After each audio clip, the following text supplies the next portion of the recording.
Alhamdulillahirabbil alamin wassalatu wassalamu ala asyrafil anbiya'i wal mursalin wa ala alihi wa sahbihi rasulillahi ajma'in. Allahumma salli wa sallim ala sayyidina Muhammad wa ala ali sayyidina Muhammad. Assalamualaikum ya Rasulullah. Ustaz Sandi Hussein Abdullah yang kami hormati dan Ananda yang kami cintai, bersyukur kita kepada Allah Subhanahu wa taala. Alhamdulillah pada pagi hari ini, di hari yang mulia ini, kita dipertemukan oleh Allah Subhanahu wa taala meskipun di kelas virtual meeting Zoom ini. Salawat serta salam tidak lupa pula kita aturkan kepada Nabiullah Nabi besar Muhammad sallallahu alaihi wasallam dengan lafaz Allahumma shalli wa sallim ala sayyidina Muhammad wa ala ali sayyidina Muhammad. Assalamualaikum ya Rasulullah.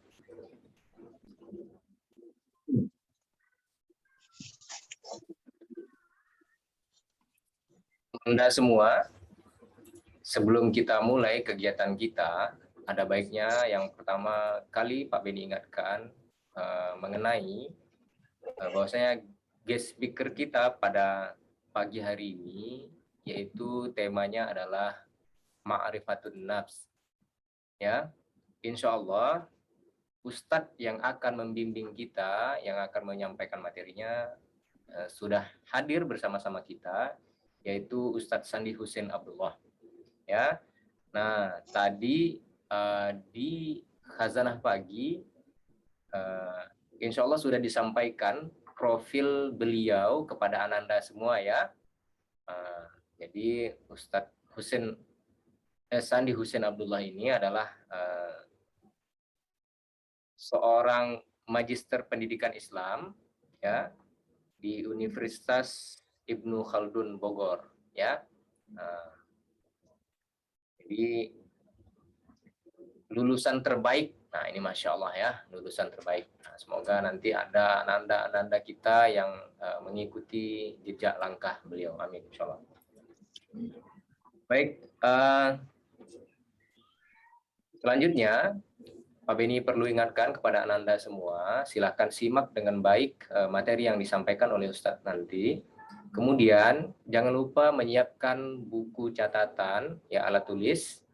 Kemudian jika ada pertanyaan, ya maka silakan dicatat pertanyaan tersebut, kemudian ditanyakan ketika sesi pertanyaan dibuka. Kemudian ananda semua diwajibkan membuka kameranya, mengaktifkan kameranya saat LE ini, Leadership Activity ini dilaksanakan. Ya. Kemudian saat Ustadz sedang menyampaikan materi, dimohonkan untuk mute, ya, mematikan suaranya. Nah, kecuali nanti selesai Ustadz menyampaikan materi, kemudian kita mau bertanya, boleh di unmute. Baik, untuk memulai kegiatan kita pada pagi hari ini, kita semalah. Bismillahirrahmanirrahim. Selanjutnya, Ananda Aska sudah hadir.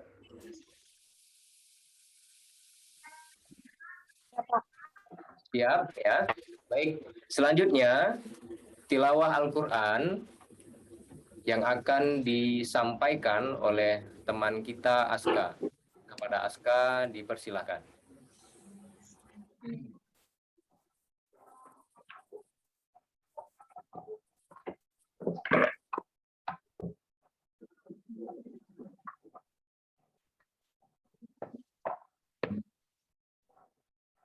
Surat apa deh Pak?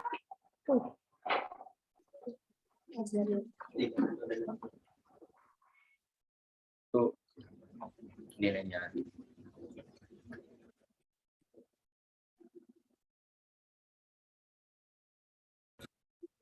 Dari chatting ke dia.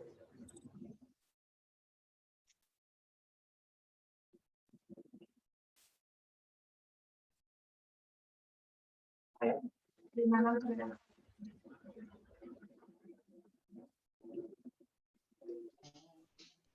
Oke, terima.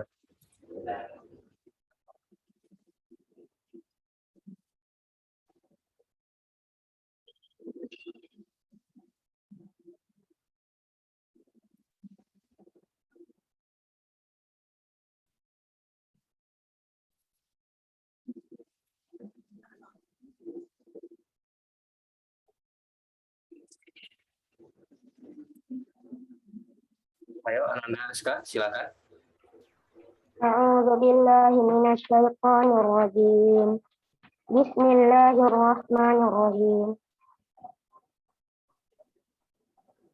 وما خلقت الجن والإنس إلا ليعبدون ما أريد منهم من رزق وما أريد أن يطعمون إن الله هو الرزاق ذو القوة المتين وإن للذين ظلموا ذنوبا مثل ذنوب أصحابهم فلا يستعجلون فويل للذين كفروا من يومهم الذي يوعدون صدق الله العظيم. Terima kasih, Ananda Aska. Shadaqallahul azim, shadaqallahu.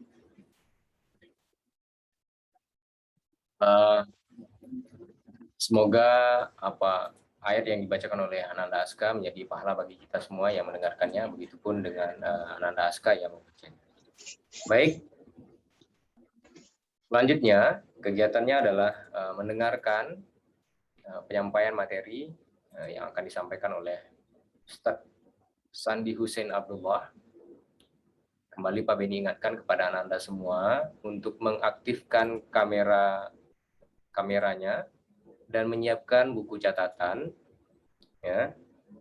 Jika nanti ada yang mau ditanyakan, silakan ditulis terlebih dahulu, dan nanti ketika dibuka sesi pertanyaan, maka silakan bertanya di sana. Baik. Selanjutnya, kegiatan kita adalah penyampaian materi yang akan disampaikan oleh Ustadz Sandi Hussein Abdullah mengenai ma'rifatun nafs. Kepada Ustadz, kami persilahkan dengan segala hormat. Baik. Bismillahirrahmanirrahim. Assalamualaikum warahmatullahi wabarakatuh. Waalaikumsalam warahmatullahi wabarakatuh. Ya, Al-Mukarram, Bapak Kepala Sekolah SD Islam Leadership Bintang Cendikia, Al-Mukarram Asatid wal Asatidah, Al-Mukarram moderator serta MC yang kami banggakan, serta abnai siswa SD ya, kelas 6 SD Islam Leadership Bintang Cendikia. Semoga Allah selalu memberkahi kita semuanya, khususnya antum sebagai generasi Islam selanjutnya. Amin amin ya rabbal alamin. Alhamdulillahirabbil alamin. Wa bihi nasta'inu ala umuri dunya waddin, wassalatu wassalamu ala asyrafil anbiya'i wal mursalin wa ala alihi wa sahbihi ajmain wa man tabi'ahum bi ihsanin ila yaumiddin. Rabbi shrah li sadri wa yassir li amri wa hlul 'uqdatam min lisani yafqahu qawli. Allahumma inna nas'aluka 'ilman nafi'an wa rizqan thayyiban wa 'amalan mutaqabbalan. Amma ba'd. Alhamdulillah, puji syukur kehadirat Allah Subhanahu wa taala atas terlimpah nikmatnya kepada kita semuanya. Nikmat iman, nikmat Islam, dan insya Allah teriring selalu nikmat sehat pada kita semuanya. Nah, insya Allah ini semuanya sehat semuanya ya. Wajah-wajahnya ceria-ceria, dan insya Allah sudah siap untuk mengikuti sesi belajar bersama ya. Kita saling belajar ya, saling mengajar, dan kita saling untuk bisa memberikan saling sharing lah ya, keilmuan, agar setiap apa yang kita dapat mendapatkan ridho dan barakah dari Allah Subhanahu wa taala. Amin amin ya rabbal alamin. Salawat serta salam kita aturkan kepada Nabi kita, Nabi Muhammad sallallahu alaihi wasallam. Beliaulah panutan kita sepanjang hayat, insya Allah sampai akhir hayat kita. Semua aspek kehidupan beliau sudah menuturkan kepada kita semuanya, apa yang perlu kami contoh dari awal kita lahir sampai akhir kita akan wafat nanti, dan semoga kita bersama beliau ya di akhirat kelak serta mendapatkan syafaatnya di surga Allah nanti. Amin amin ya rabbal alamin. Abnai, anak-anakku sekalian, siswa kelas 6. Kaifa halukum? Ana bi khairi walhamdulillah. Alhamdulillah. Ya. Ini semuanya sudah siap ya? Sudah. Sudah siap, alhamdulillah ya. Ini ganteng-ganteng dan cantik-cantik ya. Alhamdulillah. Semoga tetap selalu semangat ya. Tetap selalu semangat dan siap untuk mengikuti materi pada pagi hari ini. Ya, baik. Izinkan Ustadz untuk bisa sharing ya, berbagi terkait dengan apa yang sudah disampaikan tadi oleh Asatidz dan Ustadzah antum sekalian. Kita akan sharing terkait tentang ma'rifatun nafs, atau kalau dalam keilmuan barat itu bisa disebut konsep diri ya. Jadi kita belajar nih. Kita belajar untuk mengetahui siapa sih sebenarnya kita. Terus untuk apa kita hadir di muka bumi ini? Dan apakah selanjutnya kita akan tetap hidup atau seperti apa dan bagaimana? Nah, terkadang kehidupan yang ada di sekeliling kita ini melalaikan kita sampai kita lupa bahwasanya kita ini adalah seseorang makhluk ya. Hamba Allah yang kita tidak tahu terkadang apa yang baik, yang benar, yang salah itu untuk di zaman sekarang sulit dibedakan jikalau kita tidak memiliki bekal yang cukup ya.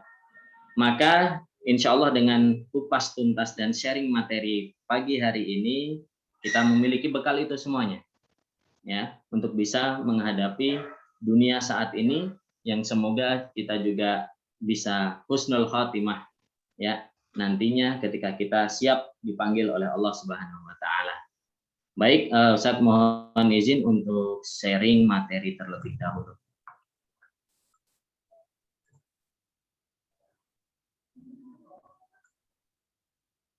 Ya.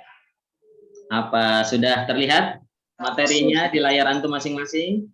Sudah. Oke, baik. Alhamdulillah. Ya. Di sini sengaja Ustadz tulis sebuah tambahan ya, ma'rifatun nafs, sebuah ikhtiar menempuh kesuksesan dunia akhirat. Karena sukses dunia itu tidak cukup bagi kita sebagai seorang muslim. Karena kehidupan yang sebenarnya kita akan melewatinya setelah melalui pintu kematian.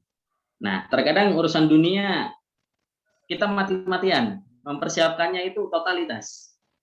Ya, dari sisi harta, dari sisi jabatan, dari sisi apapun, aspek apapun. Akan tetapi terkadang kita lupa bagaimana kita memplanning kematian kita.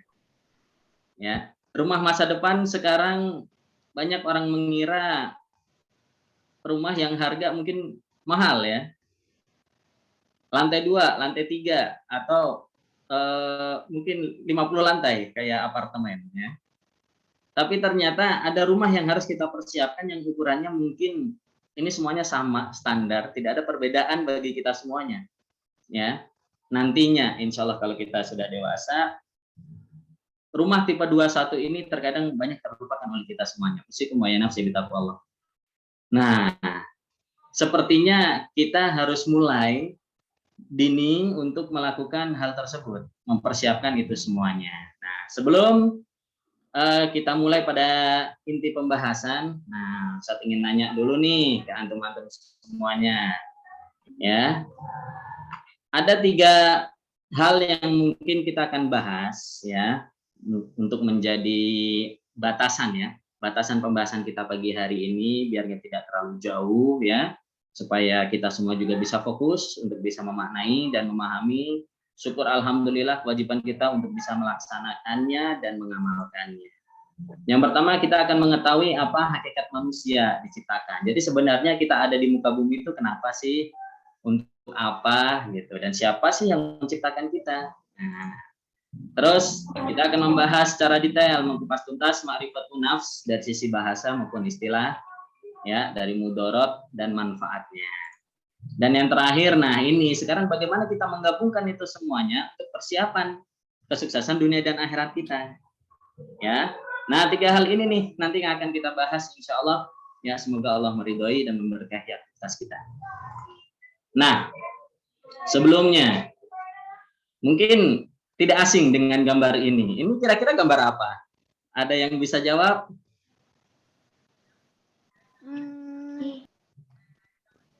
Kartun hadiah mungkin. Berbagi ya? Berbagi, Ya. Oke, berbagi. Yang saling berbagi ini makhluk apa ini? Manusia. Manusia. Subhanallah. Cuman saya tidak ngambil gambar manusia yang asli ya, cukup dengan yang bentuknya animasi saja. Oke, gambar kedua. Nah, insya Allah ini familiar lah. Antum semuanya sudah hafal ya. Nah, insya Allah antum anak-anak yang hebat-hebat, soleh-solehah. Amin, amin ya rabbal alamin. Ini gambar apa? Hewan. Ya, betul. Wah, luar biasa kalian ini. Masih semangat ya? Ayo, terus. Teruskan Pak. Terus ya, terus. Oke. Selanjutnya masih ada satu lagi ya. Nah, ini gambar apa nih? Tumbuhan. Tumbuhan atau tanaman. Oke, luar biasa. Sip. Nah, sekarang nih. Nah, ada pertanyaan bagi kalian yang bisa ya. Mungkin bisa raise hand ya untuk bisa menjawab, memberikan jawaban dari pertanyaan ini. Sebutkan satu persamaan dan perbedaan dari ketiganya. Fatih raise hand duluan nih Fatih. Ayo Fatih silakan. Fatih Muhammad Al-Hazi.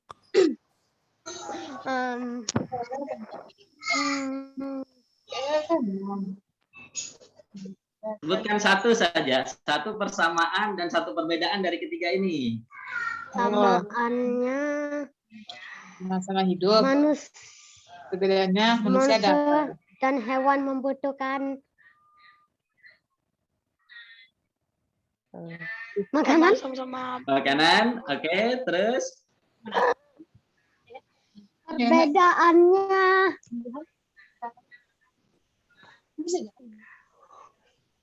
wah yang resen ngantri ini. Ayo boleh silakan. Apa-apa. Ayo, antum sampaikan pendapat antum ya. Kalian berpendapat apapun silahkan bebas. Salah tidak jadi masalah ya. Sama-sama makhluk ciptaan Allah. Oke. Sama-sama makhluk hidup, Pak. Nah, coba Nabil. hidup. Oh, samaan hidup. Oke, Nabil Sama-sama siapa? makhluk ciptaan Allah. Satu persamaannya ciptaan Allah, perbedaannya? Perbedaannya manusia mempunyai akal sedangkan hewan dan tumbuhan nggak mempunyai akal. Ya, gitu deh. Hewan dan tumbuhan tidak memiliki akal. Terima kasih Nabil ya. Selanjutnya Akila. Gini beda itu yang Gila bilang tadi, manusia itu mempunyai akal sedangkan hewan dan tumbuhan itu nggak mempunyai akal. Gitu sih. Oke. Sip, terima kasih Akila ya. Ini ada Arkan, boleh Arkan, silakan Arkan. Sama-sama makhluk hidup. Oke. Makhluk hidup ciptaan Allah. Boleh. Dan- Terus? Kalau manusia mempunyai akal, hewan dan tumbuhan tidak mempunyai akal. Oke, satu lagi ya. Fahri, silakan Fahri. Persamaannya Pak, manusia itu Pak sama-sama makhluk hidup sama hewan dan tumbuhan Pak. Oke, perbedaannya?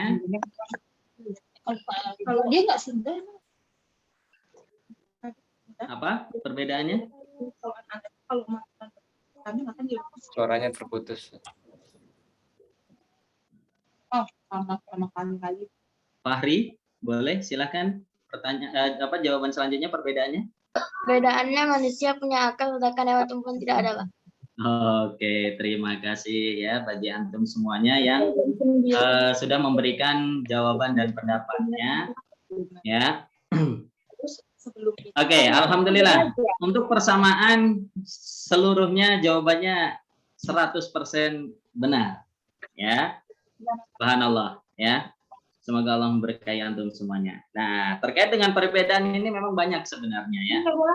Kalau kita lihat dari kacamata pandang Islam, mungkin itu benar. Tadi manusia memiliki akal, hewan dan tumbuhan tidak memilikinya. Nah, terus ada juga tumbuhan, ya, manusia dan hewan itu juga sebenarnya memiliki persamaan. Ada nafs di dalamnya. Cuman nafs dari manusia dan hewan pun sebenarnya berbeda. Ya, tapi Allah berikan itu. Ya. Tumbuhan tidak terlalu banyak, ya. Tidak ada nafs. Artinya nanti nafs di sini kita akan jelaskan secara arti bahasa nafsun itu apa sih sebenarnya. Nah, oke. Baik. Ketiganya ini ya memiliki persamaan yang sama. Kita akan membahas persamaannya ya dan tidak terlalu mendalam pada perbedaannya ya. Persamaannya adalah makhluk ciptaan Allah ya, subhanallah. Nah, sekarang apa sih sebenarnya tujuan Allah itu menciptakan manusia? Ya, kita fokus di manusianya saja dulu ya. Untuk hewan dan tumbuhan nanti saja. Nanti ada pertanyaan lagi nih ya. Setelah slide ini, di sini dalam Al-Quran surat Al-Mu'minun ayat 115 ini ayat yang sebenarnya menegur kita semua, memberitahu Allah pengen ngasih tahu ke kita dengan kalamnya, ya, yang artinya maka apakah kamu mengira bahwa kami menciptakan kami menciptakan manusia, artinya ya, maksudnya kami menciptakan manusia main-main apa atau dianggap Allah itu menciptakan manusia itu hanya untuk permainan belaka tanpa ada maksud, dan bahwa kamu tidak akan dikembalikan kepada kami. Ini sebenarnya sebuah arti yang mungkin tidak terlalu dalam saya akan jelaskan. Maksudnya adalah Allah menciptakan kita tuh ada maksudnya, ya, ada tujuannya. Tidak mungkin Allah menciptakan kita tanpa sebab. Ya. Nah, mungkin ini yang sangat familiar juga bagi antum. Tujuannya apa sih? Maksudnya apa sih Allah menciptakan manusia? Dalam surat Az-Zariyat ayat 56 di sini Allah menyampaikan, Allah berfirman, "Wa ma khalaqtul jinna wal insa illa liya'budun." Ya. Di sini Allah menciptakan jin dan manusia untuk beribadah. Nah, ini garis bawahnya nih, ya. Garis bawah secara umum, tujuan manusia diciptakan oleh Allah itu untuk beribadah. Cuman ibadah ini masih cakupannya masih luas ya. Ada ibadah sholat, ya, ibadah sedekah, ya, infak dan sedekah dan lain sebagainya. Insya Allah sudah banyak lah asatid dan ustadzah antum menjelaskan terkait hal ini, ya. Namun ada hal yang lain. Nah, ada hal yang lain yang mungkin perlu kita ketahui. Selain beribadah, ada tujuan lain di mana Allah menciptakan manusia. Yang pertama, mengilmui tentang Allah. Nah, contohnya dalam firman Allah surat At-Talaq ayat 12. Di situ Allah berfirman, Allah lah yang menciptakan 7 langit dan seperti itu pula bumi. Perintah Allah berlaku padanya agar kamu mengetahui bahwasanya Allah Maha Kuasa atas segala sesuatu dan sesungguhnya ilmu Allah itu benar-benar meliputi segala sesuatu. Yang dimaksud di sini adalah bahwasanya setiap yang ada di sekeliling kita, bahkan diri kita sendiri, itu ada tanda-tanda kebesaran Allah. Contoh, ya, kita punya 5 panca indera, betul? Ada mata, telinga, hidung, mulut, dan indera peraba, ya. Itu. Kira-kira enak nggak sih kalau seumpama kita nggak bisa melihat? Enggak ya? Pak. Apa? Nggak enak ya? Nggak enak. Kalau kita nggak bisa menghirup bau, enaknya? Enggak. Nggak enak. Enggak, karena takutnya masakan ibu ya, masakan orang tuanya nggak kecium kan nggak enak ya. Atau ada gerobak bakso lewat gitu jadi nggak kecium baunya ya. Subhanallah. Artinya kita diminta oleh Allah, di samping kita diciptakan untuk beribadah, ini juga kita diminta untuk belajar terkait belajar memahami dan mengamalkan seluruh ciptaan Allah ya, termasuk hewan, tumbuhan dan selainnya ya. Yang kedua ya seperti yang tadi sudah saya jelaskan, untuk beribadah kepada Allah semata. Artinya ibadah di sini bukan hanya kita belajar, bukan kita hanya mengamalkan, tapi kita juga memberikan manfaat kepada sekitarnya. Ada orang yang belum mengerti, kita ajari, ya kan? Ada yang belum mau ikut, kita ajak. Nah, seperti itu. Nah, oke. Nah, sebelum kita lanjut, sebentar saya ingin tanya nih. Ada yang bisa jawab nggak? Kalau manusia kan ketika di akhirat itu muara akhirnya masuk surga dan neraka. Nah, kalau kambing sama tumbuhan masuk surga dan neraka tidak? Ada yang bisa? Masuk. Nah, masuk. Terus? Masuk. Masuk, Pak. Masuk ya? Masuk. Oke.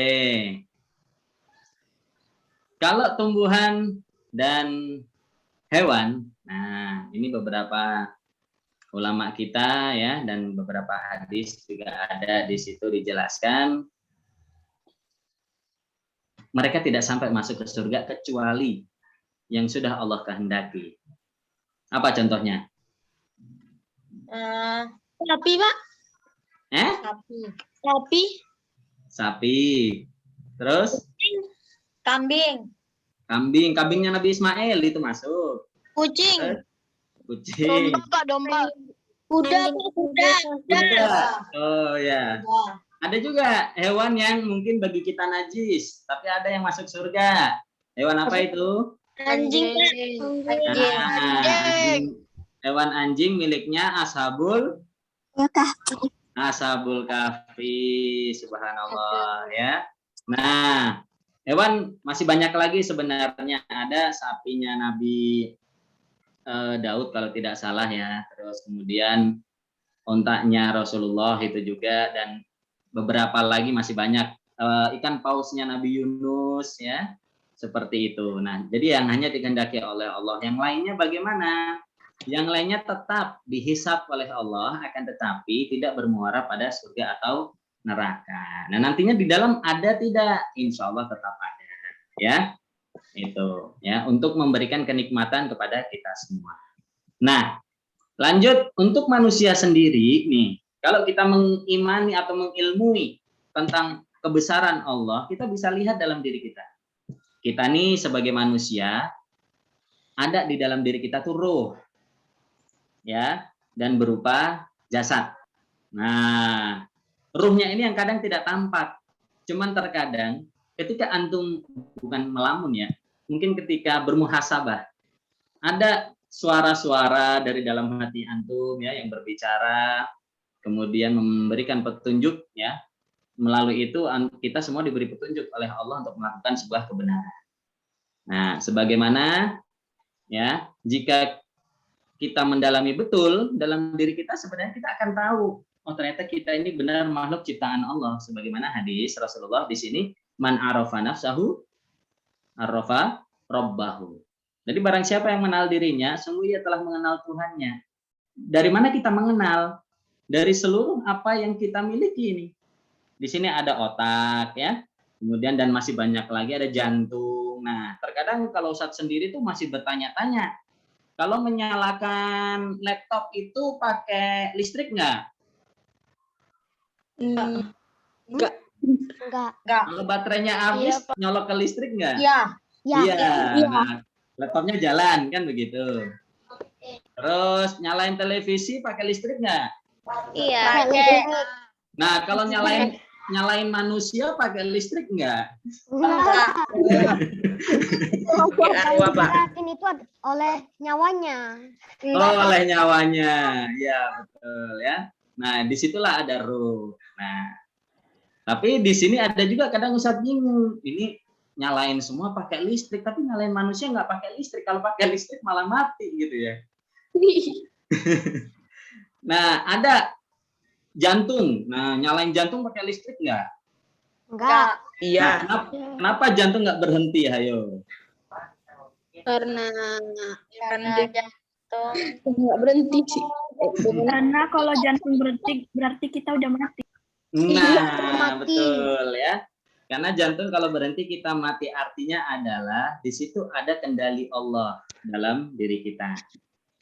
Apapun itu, otak bekerja, mata melihat, hidung menghirup sebuah udara, oksigen atau bau ya. Lisan kita berbicara, telinga kita bisa mendengar, kaki tangan kita bergerak, itu semua atas kehendak Allah Subhanahu wa Ta'ala. Nah, ini sekilas saja arti dari nafs itu sebenarnya apa sih? Nah, ini saya ambil dari berbagai banyak referensi ya. Nafs itu bisa roh. Nah, seperti tadi yang sudah antum ketahui, ada jiwa, ada yang mengatakan jasad ya, atau diri kita sendiri itu nafsu. Dalam bahasa Arab pun nafsun itu pribadi kita. Ya. Itu. Ada juga nafs itu diartikan sebagai sebuah dorongan hati untuk berbuat jelek. Mungkin lebih sering kita dengar apa? Hawa nafsu ya. Iya. Hawa nafsu. Nah, itu hawa nafsu itu menjurus kepada keburukan. Tapi tidak selamanya nafsu itu buruk kok. Contohnya apa? Ada yang tahu? Nafsu makan. Alhamdulillah 100. Subhanallah, nafsu makan. Ini nafsu makan kalau hilang ini, aduh ya. Susah, betul? Betul nggak? Nah, capek deh kalau nafsu makan hilang ini, ya Allah. Padahal es campur enak gitu ya, es kelapa muda pakai madu juga enak gitu ya, atau apalah makanan kesukaan antum gitu ya. Ini kalau nafsu makan hilang bahaya ini ya. Cuman nafsu yang mengarahkan kita kepada keburukan, berbuat kemungkaran, nah inilah yang terkadang harus kita kendalikan. Apakah kita bisa mengendalikan diri kita sendiri? Bisa. Insya Allah bisa. Insya Allah bisa. Betul. Ya, dengan pertolongan Allah. Ya. Nah, itu. Ini ada juga nafs artinya ruh ya, diri sendiri dan lain sebagainya. Lanjut, next. Dalam manusia lagi nih. Dalam diri manusia itu ada dua tipikal nafsu. Nafsu akal dan nafsu ruh. Ya. Ada nafsu akal dan nafsu yang berkaitan dengan ruh. Nah, keduanya ini terkadang memiliki sebuah mudarat dan manfaat. Kalau nafsu akal, mungkin banyak orang bilang tuh, kalau nafsu terdapat pada akal, itu orang akan lebih banyak hitung-hitungan. Ya kan? Tapi ketika nafsu roh, ini akan kaitannya dengan kolbun biasanya. Kita akan kembali kepada fitrah. Manusia itu kan diciptakan dari dua unsur ya. Satu unsur roh yang suci, yang Allah tiupkan ketika kita berumur 4 bulan dalam kandungan. Masih ingat nggak? Apa? Masih ingat nggak umur 4 bulan ketika antum atau kita semua ditiupkan ke dalam janin kandungan ibu kita umur 4 bulan, ada yang ingat nggak bagaimana cara masuknya? Nggak tahu. Nggak tahu. Iya sama, Ustaz juga nggak tahu, Ustaz juga bingung ya. Itu. Tapi ya subhanallah. Ya, itulah roh suci yang Allah izinkan ya untuk kita hidup. Nah, nafsu akal ini kaitannya dengan jasad tadi. Kalau dengan nafsu ruh, terkadang kalau kita melihat, kalau kita beristighfar itu, kalau antum melihat orang, kalau istighfar itu ngelus kepala atau ngelus dada? Ngelus dada ya, astagfirullahaladzim. Astagfirullahaladzim kan begitu ya? Ada yang ini nggak? Astagfirullahaladzim, astagfirullah, ada nggak? Nggak ada ya? Enggak. Kalau yang ini bahaya nih, ini terkadang ini astagfirullah sandalku hilang kan gitu ya, astagfirullah HP ku mati ya, astagfirullah saya main Mobile Legend tapi nggak menang gitu ya. Iya, ada yang main Mobile Legend? Ayo ngaku. Nggak ada ya. Kami Insya tim Allah. FF. Apa? Oh, Free Fire ya. Iya. Oh, alah, ada yang main Free Fire ternyata. Waduh, ada yang background-nya ini ya. Subhanallah. Ya. Oke, insya Allah inilah semuanya yang ada di sini. Semuanya lebih banyak menghabiskan waktu bersama Al-Quran. Assalamualaikum. Waalaikumsalam, waalaikumsalam. Ya, oke. Nah, ini nih yang berbahaya. Seperti yang Ustadz katakan tadi. Kalau kaitannya dengan akal nih, biasanya kita hitung-hitungan tuh. Mau ngasih aja mikir, mau sedekah mikir, mau zakat mikir. Ya, tapi kalau dengan sepenuh hati, insya Allah semua pun kita akan berikan. Ya, sebagaimana Rasulullah itu pernah berdoa, ya Allah wafatkanlah aku dalam keadaan miskin. Mungkin ini doa yang akan jarang sekali dipanjatkan oleh semua manusia zaman sekarang. Kalaupun ada, subhanallah, ya kan? Nah, kalau nafsu akal hilang, itu manusia tidak dapat berpikir, tapi tetap bisa hidup. Nah, ini terlihat ketika manusia dalam keadaan tidur. Tapi kalau manusia hilang nafsu ruhnya, ini bukan hanya hilang tidurnya, tapi hidupnya pun hilang. Ya. Bahaya. Yang harusnya jalan pakai tangan, salah.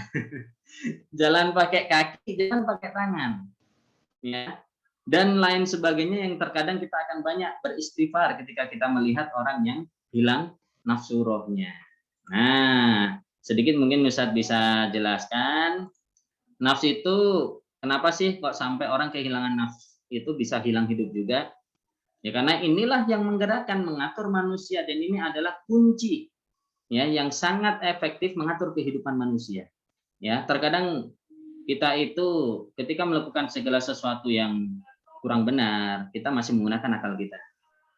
Padahal kalau kita coba tanya ke dalam ruh kita atau hati kecil kita atau kolbun kita, mungkin terkadang kita berpikir, oh ternyata iya ya, kalau waktunya imsak atau waktunya matahari terbit di bulan Ramadan, saya nggak boleh makan, gitu.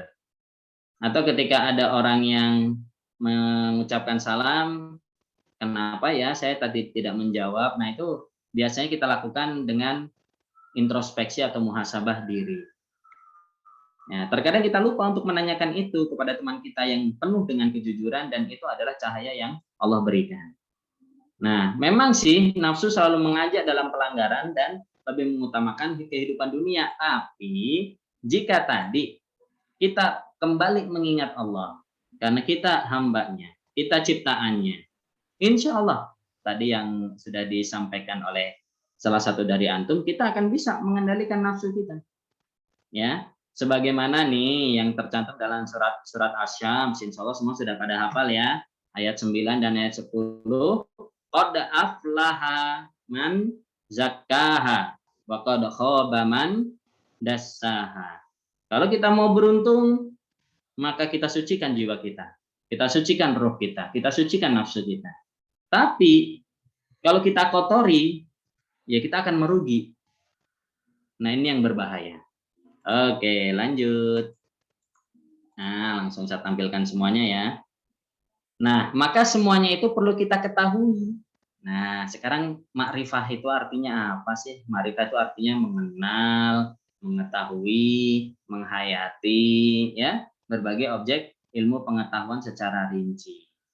Nah, jika dikaitkan dengan ma'rifatun nafs atau ma'rifatullah, maka artinya kita itu mengenal, menghayati diri kita.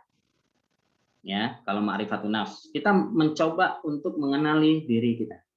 Ya. Kalau ma'rifatullah, kita coba mengenali Allah, menghayati sifat-sifatnya, tanda-tanda kebesarannya, ya. Dan seluruh apa yang Allah sudah berikan kepada kita. Oke.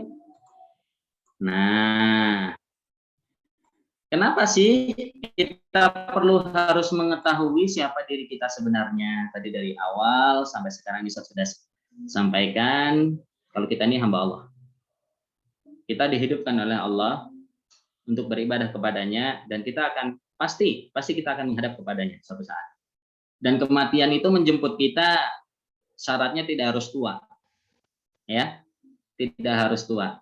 Kadang baru lahir sudah meninggal. Masih balita meninggal. Ya, masih umur ya 17-an tahun sudah meninggal.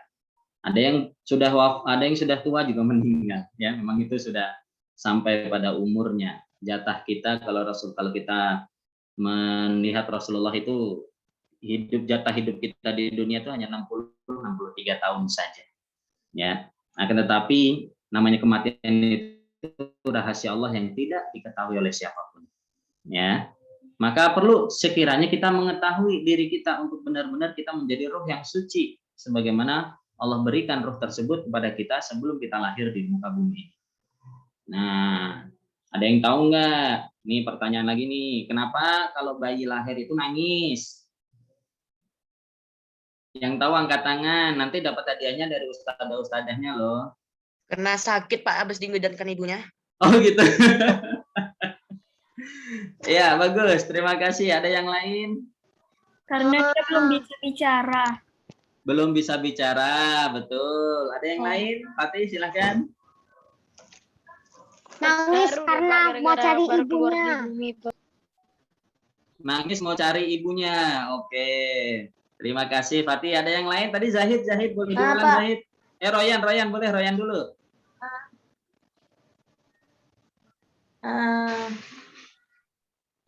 Apa ya? Kenapa Pikirannya belum ada? Apa? Pikirannya Kenapa belum ada? Royan? Tahu Pak. Oh gitu.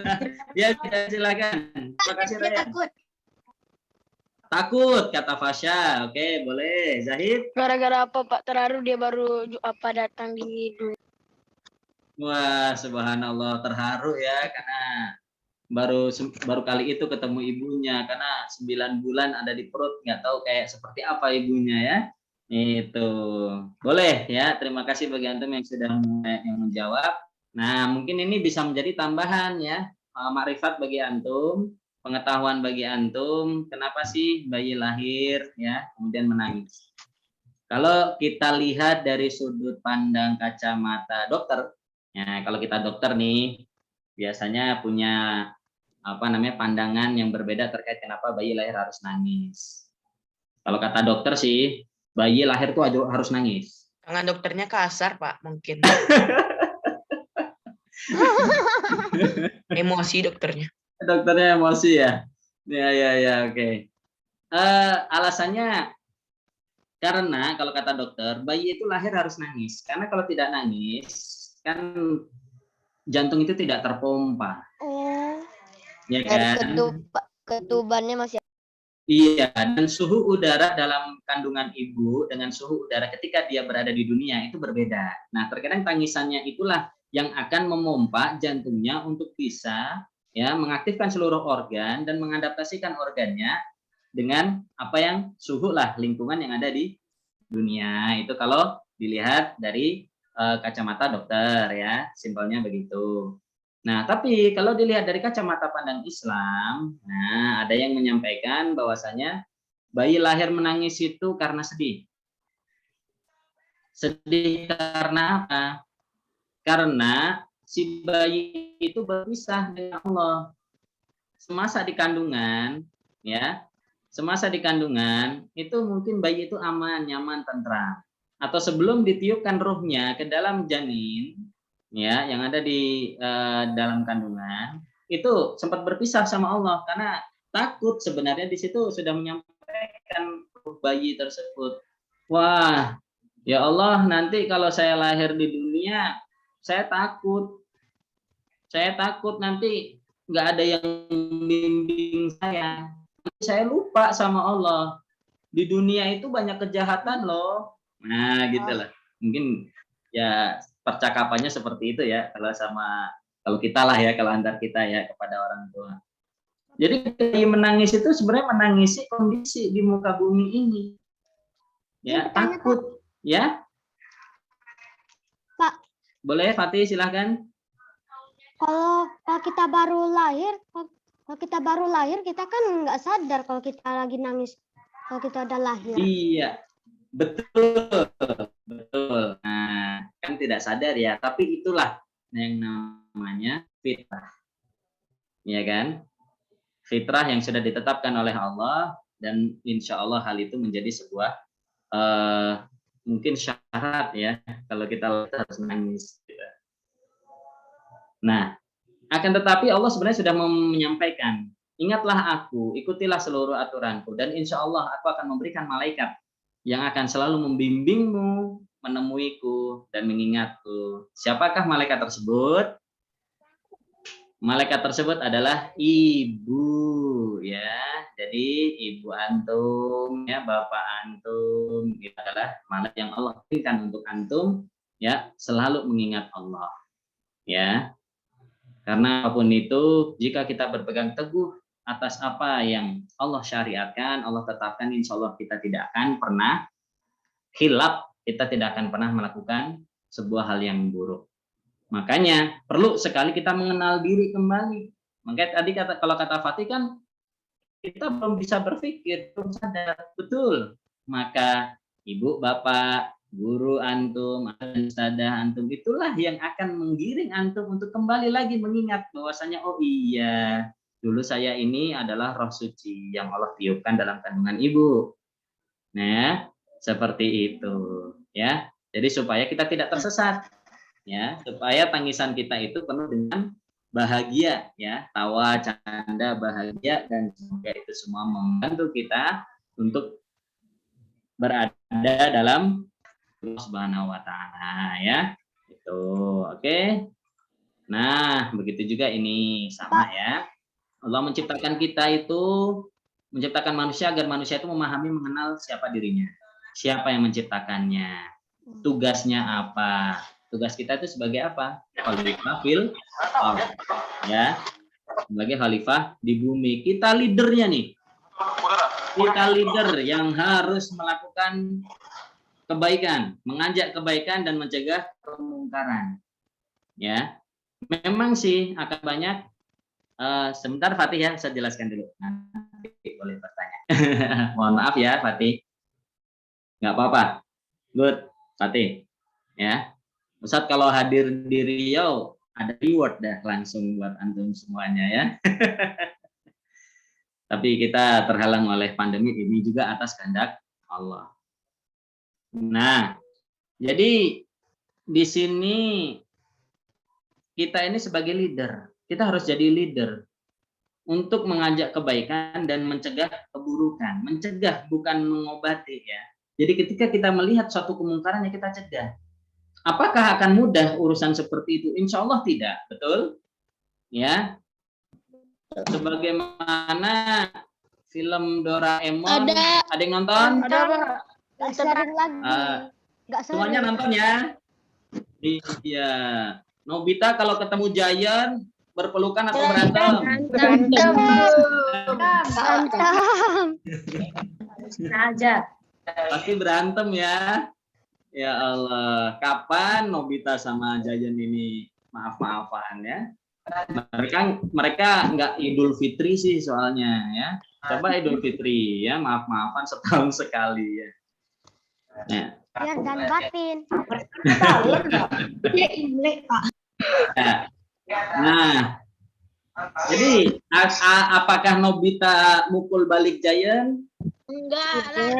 Enggak. Malah lari, minta alatnya Doraemon ya. Kenapa semua ya?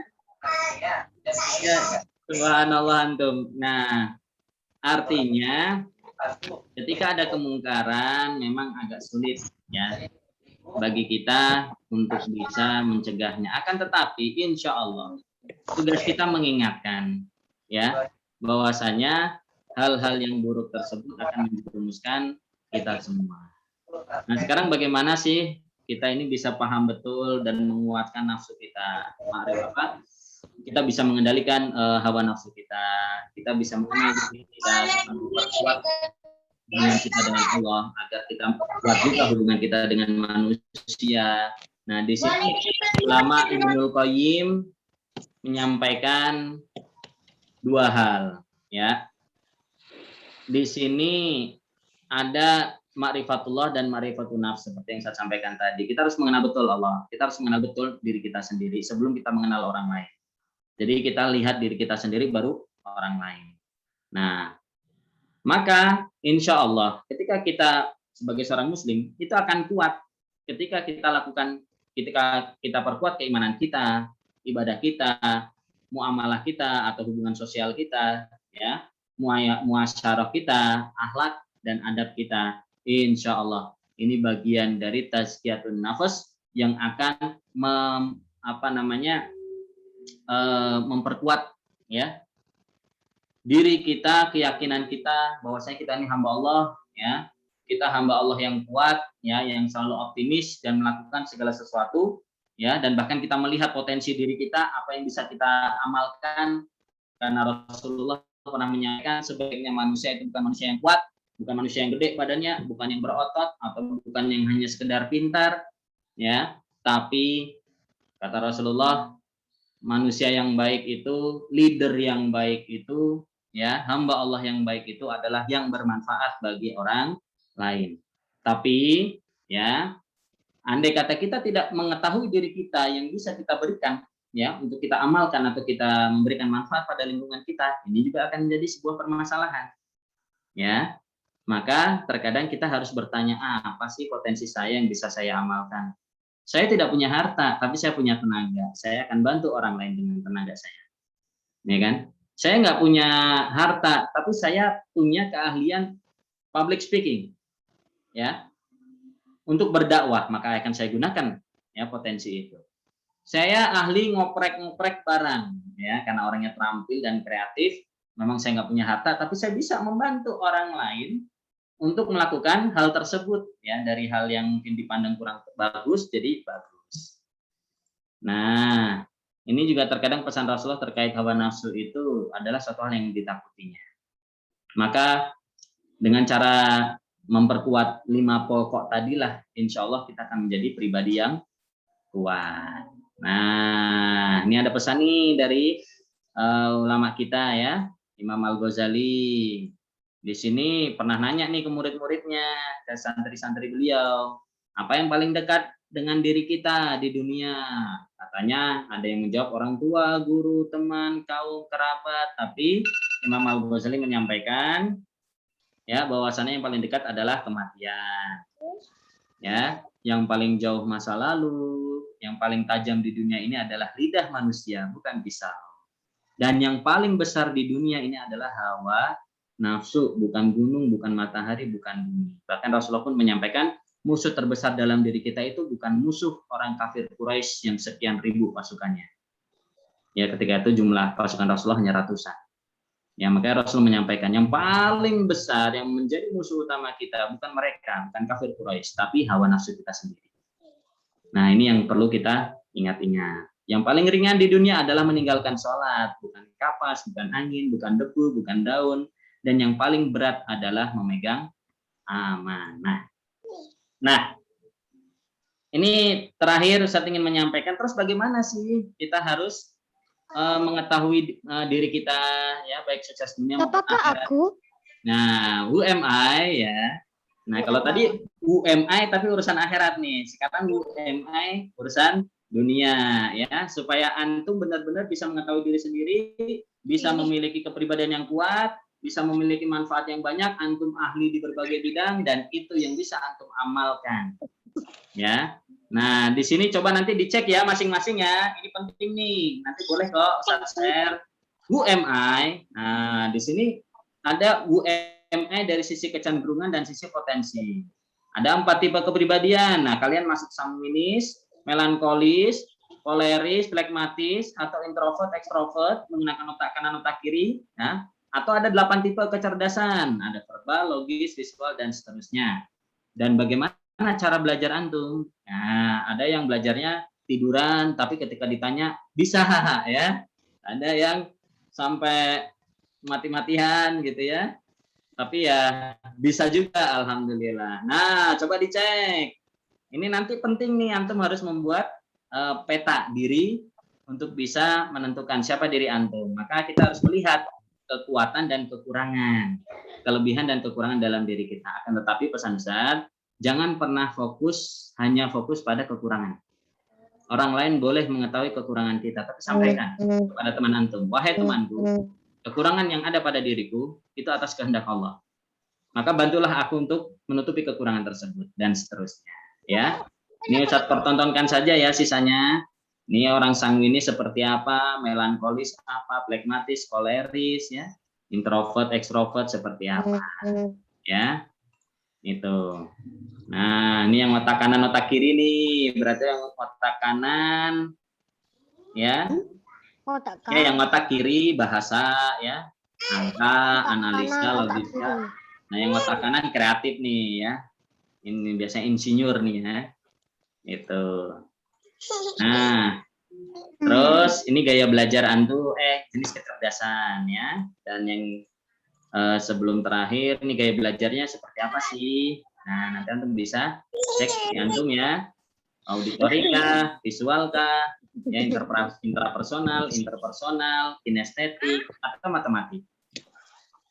Nah, jika antum sudah mengetahui itu semua tadi dari apa yang sudah Ustaz sampaikan, ya, boleh tuh antum buat seperti ini.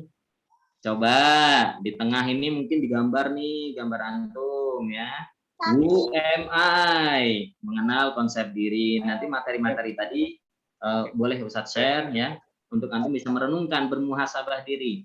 Ya. Boleh bermuhasabah untuk dunia dan akhiratnya, tapi yang dipisah ya, dua itu harus terpenuhi.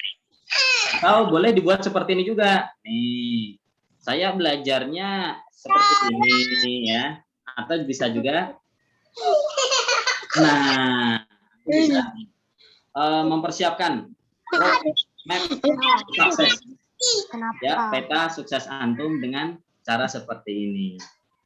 Boleh ya, nanti silakan antum bisa pelajari ya. Keduanya sangat bagus sekali untuk bisa antum sukses, dan ini bagian dari ikhtiar sukses dunia dan akhirat. Sepertinya mungkin cukup ya, Ustaz sampaikan materinya untuk pagi hari ini. Jika ada pertanyaan mungkin boleh silahkan ya. Baik, Ustaz, saya kembalikan ke studio untuk selanjutnya. Baik, terima kasih Ustaz atas penyampaian. Masya Allah. Jadi kita langsung buka sesi tanya jawab Ustaz ya. Boleh Ustaz. Nah, ya, kita 4 menit. Baik, kepada Ananda yang mau bertanya silakan di-unmute, langsung sebut nama. Ya, langsung sampaikan pertanyaannya. Pati, Pak. Oke, silakan Pati. Kalau anak tuh tersesat, Allah bisa melindungi kita. Bisa diulangi, Fatih? Kalau kita tersesat, Allah bisa melindungi kita. Oke. Baik. Ya. Terima kasih. Pertanyaan nanti saya jawab ya. Langsung atau bagaimana, Ustaz? Kita tampung dulu satu lagi, Ustaz ya. Oke, boleh. Oke, baik. Boleh, silakan. Ada yang mau bertanya?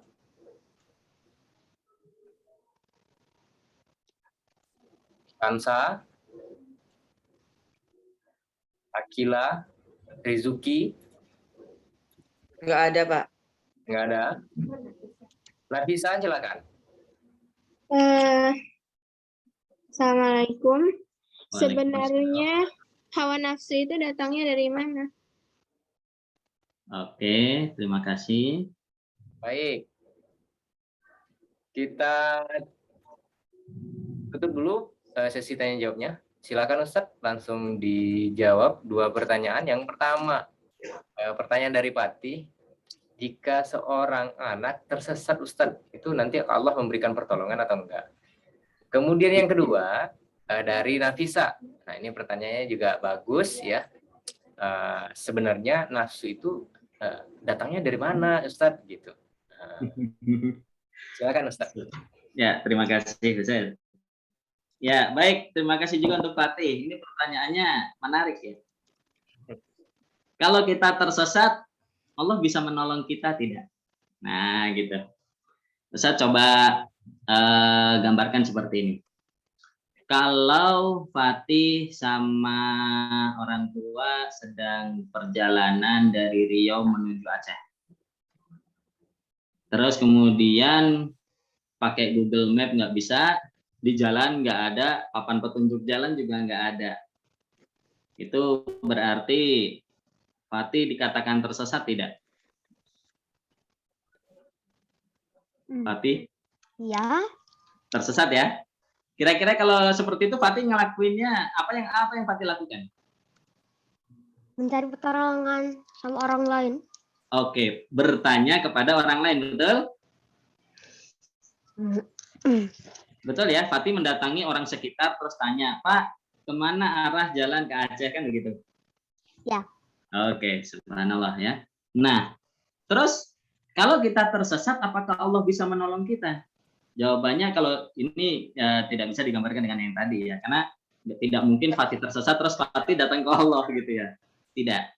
Ya, tapi bisa seperti ini, artinya ketika kita tersesat ya dalam menjalani aktivitas hidup di dunia, mungkin ada musibah, ada ujian, terus kemudian ada berbagai hal yang sekiranya manusia tidak mampu untuk membantu kita. Manusia tidak bisa membantu Fatih gitu ya. Ketika ujian datang bertubi-tubi ya dalam kehidupan kita, dalam kehidupan Fatih, nauzubillah, itu terkadang kita bingung, kita harus minta bantuan pada siapa. Kita sudah menyampaikan semua musibah keluh kesah kita kepada manusia. Cuman terkadang tidak ada satupun pertolongan yang mungkin bisa menuntaskan masalah tersebut. Nah, sekarang bagaimana kita harus mengadu? Kita tersesat, kita nggak tahu harus kemana lagi, bingung gitu ya. Semua manusia sudah kami tanyai, tapi tidak ada jawaban. Nah, ini terkadang banyak manusia yang lupa memang. Ya, banyak manusia yang lupa kalau kita ini punya Allah. Ya. Jika pertanyaan, apakah jika kita tersesat, apakah Allah bisa menolong kita? Sangat bisa sekali. Ya, sangat bisa sekali. Baik itu pertolongan Allah yang Allah berikan langsung tapi melalui perantara. Baik itu perantara manusia, baik perantara makhluk yang lain atau alam semesta. Biasanya seperti itu. Ya, tanpa kita sadari. Tiba-tiba ketika kita kekurangan, tiba-tiba ada musibah apa ya? Mungkin ya seperti sekarang nih pandemi. Banyak orang-orang yang kekurangan ya secara materi. Tiba-tiba ada orang yang datang ngasih. Itu kan masalah yang tidak kita duga. Ya. Bantuan Allah itu akan datang min haitsu la yahtasib. Maka terkadang bagaimana cara kita meminta pertolongan pada Allah ketika kita tersesat dalam hidup kita? Nah, Allah udah kasih cara tuh dalam Al-Qur'an. Ya. Entah itu yang pertama, ada yang pertama ittaqillah haitsu ma kunta wa ati sayyi'atal hasanata tamhuha. Nah, ini dalam satu hadis ya. Di situ disampaikan bertakwalah. Artinya kita coba kembali kepada Allah. Ya. Atau dalam Al-Qur'an juga dikatakan bertakwalah, maka insya Allah Allah akan berikan jalan keluar. Ya. Allah akan berikan jalan keluar min haitsu la yahtasib, ya. Dari berbagai penjuru. Nah, seperti itu. Memang terkadang ini kalau kita logikakan nggak akan pernah bisa, karena kita tidak akan sampai. Ya, pikiran kita Allah langsung turun gimana caranya, kan gitu. Tapi Allah akan memberikan pertolongan melalui perantara. Tapi kita harus yakin, kita punya rukun iman, kita punya rukun Islam. Ya, rukun iman ada berapa? 6. Rukun Islam ada berapa? 5. Rukun Islam ada 5 ya. 5. Itu. Nah, bagaimana Fatih? Yang jawab 6 tadi Paras itu, Pak. Enggak, bagaimana Fatih? Pertanyaan sudah terjawab? Ya. Oke, jadi ketika kita tersesat, manusia sudah tidak bisa apapun, gelar sajadah. Nah, ada amalan yang bagus yang bisa menuntaskan segala urusan, karena di sini amalan yang luar biasa ketika kita mengawali hidup, yaitu melakukan sholat malam. Iya. Ya. Saya kira cukup, Ustaz. Boleh langsung menjawab pertanyaan nomor 2. Boleh. Untuk pertanyaan Nafisa, hawa nafsu datang dari mana? Ustaz pengen nanya dulu nih. Kalau Nafisa Tahunya dari mana? Yang selama ini Nafisa ketahui? Gimana ya? Dari pikiran. Dari pikiran ya? Iya. Oke, tidak apa-apa. Nafs itu sebagaimana yang tadi Ustaz sudah jelaskan. Nafs tersebut itu adalah diri kita. Dalam diri kita itu ada dua, ada jasad, ada ruh. Nah, berarti keduanya ini adalah satu kesatuan yang tidak terpisahkan, yang akhirnya menjadi sebuah substansi yang menjadikan diri kita menjadi manusia. Ya. Jadi kalau ditanya nafsu datang dari mana? Ya dari diri kita. Ketika Allah menciptakan kita, Allah sudah memberikan itu. Allah sudah memberikan itu. Ya. Kita ini tercipta dari dua hal tadi ya, dua elemen. Satu elemen ruh, yang kedua elemen air kotor lah, atau ya ini kalau disebutkan dalam bahasa Al-Quran mungkin air yang najis ya, atau kita sering kalau dalam ilmu kedokteran itu bahasanya mani. Nah, ini adalah dua substansi antara yang suci dan najis. Nah, ketika jadi satu, jadilah manusia, dan di dalamnya itu ada nafs. Ya, pasti ada sebuah keburukan. Jadi datang secara fitrah, ya, secara fitrah dalam diri kita. Maka kita harus kendalikan itu. Kalau orang Cina itu mengatakan ada yin dan yang, ya pernah dengar ya? Ada yin dan yang. Jadi ada yang putih dan ada yang hitam. Tapi ketika kita bertakwa kepada Allah, insya Allah ya kita bisa mengendalikan nafsu kita. Jadi dalam diri kita itu ada potensi buruk, ada potensi baik. Ya. Nah, sekarang bagaimana kita mengendalikan potensi buruk dan meningkatkan potensi yang baik. Ya, jadi datangnya dari Allah Subhanahu wa taala. Syukran jazakallah Ustaz atas jawabannya. Semoga Anda semua memahami apa yang disampaikan oleh Ustaz. Dan tadi di akhir-akhir Ustaz menjelaskan mengenai membuat semacam apa namanya? mind mapping gitu ya.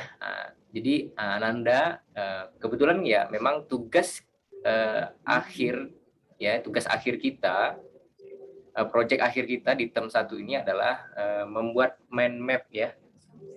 Resolusi diri. Maksud Pak Beni resolusi diri, ya mengenali diri sendiri. Nah, tadi seperti yang Ustadz jelaskan, saya ini siapa gitu ya. Nah, kemudian di dunia ini kita mau ngapain, setelah di dunia kita akan kemana. Nah, ini dibuat dengan sedemikian rupa seperti yang dijelaskan oleh Ustadz Ustazah di kelasnya. Nah, insya Allah nanti di akhir term itu akan disampaikan bentuk PowerPoint, Bu ya. Baik, jazakallah khairan Ustaz atas ilmunya yang luar biasa. Karena waktunya yang terbatas Ustaz, sebenarnya ini sangat menarik untuk didiskusikan kembali Ustaz ya. Tapi karena berhubung setelah ini ada agenda selanjutnya dari anak-anak kita, kita cukupkan dulu pertemuan kita pada pagi hari ini dengan membaca hamdalah.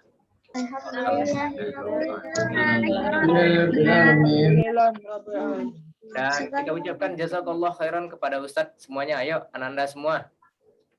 Terima kasih Ustaz. Terima kasih Ustaz. Jazakumullah khairan ya.